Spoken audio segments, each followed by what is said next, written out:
اعوذ باللہ من الشیطان الرجیم، بسم اللہ الرحمن الرحیم۔ حضرت دانیال علیہ السلام نے فرمایا ہے کہ انار کی اصل خواب میں مال ہے، لیکن مرد کی ہمت پر ہے، خاص کر کے جب وقت پر کھایا ہو یا نہ وقت پر کھایا ہو۔ اور اگر دیکھے کہ انار درخت سے اتارا اور کھا لیا ہے تو اس امر کی دلیل ہے کہ بہ جمال عورت سے نفع پائے گا۔ حضرت ابن سیرین رحمۃ اللہ علیہ نے فرمایا کہ خواب میں انار شیریں مال کا جمع کرنا ہے، اور بعض اہل تعبیر نے فرمایا ہے کہ خواب میں ایک انار شیریں کھانا 1000 درہم ہے جو خواب دیکھنے والا پائے گا، اور انار ترش غم و اندو ہے، اور جس انار کا ترش یا شیریں ہونا نہیں جانتا اس کی تعبیر شیریں انار جیسی ہے۔ حضرت جابر مغربی رحمۃ اللہ علیہ نے فرمایا ہے کہ اگر کوئی شخص دیکھے کہ انار شیریں اس کے موسم پر کھاتا ہے تو دلیل ہے کہ 1000 درہم پائے گا، یا کم سے کم 50 درہم پائے گا، یا ممکن ہے کہ درہم کی جگہ دینار پائے گا۔ یہ صاحب خواب کی ہمت اور قدر کے مطابق ملے گا۔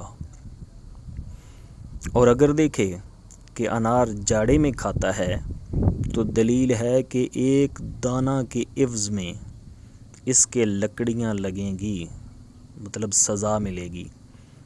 اور ہر حال میں انار ترش کھانا وقت پر ہو یا نہ وقت پر ہو یہ برا ہے، اور انار شیریں کا حکم درمیانے درجہ پر ہے۔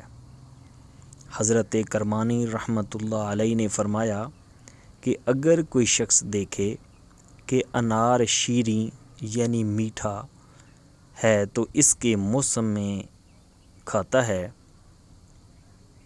تو وہ مسافر ہے، اور اس کا سامان اور اسباب فروخت ہو جائے گا، اور سوداگر ہے تو سفر مبارک ہوگا اور باسود اور منافع بخش ہوگا۔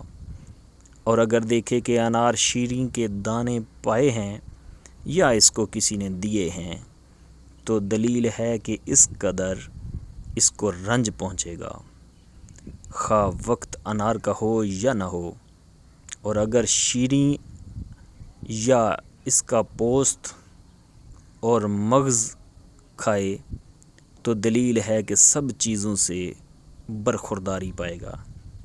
حضرت جعفر صادق رضی اللہ رحمۃ اللہ علیہ نے فرمایا کہ خواب میں شیریں انار کا کھانا 3 وجہ پر ہے۔ اول، مال جمع کرے گا۔ دوم، زان پارسا یعنی نیک عورت۔ سوم، شہر آباد ہوگا۔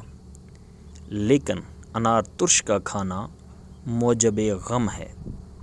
حضرت اسماعیل رحمۃ اللہ علیہ نے فرمایا ہے کہ اگر بادشاہ دیکھے کہ اس کے پاس انار ہے تو دلیل ہے کہ شوہر یا ولایت پائے گا۔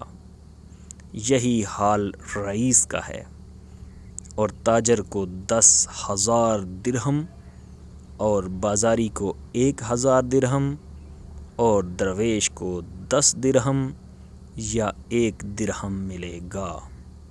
واللہ عالم۔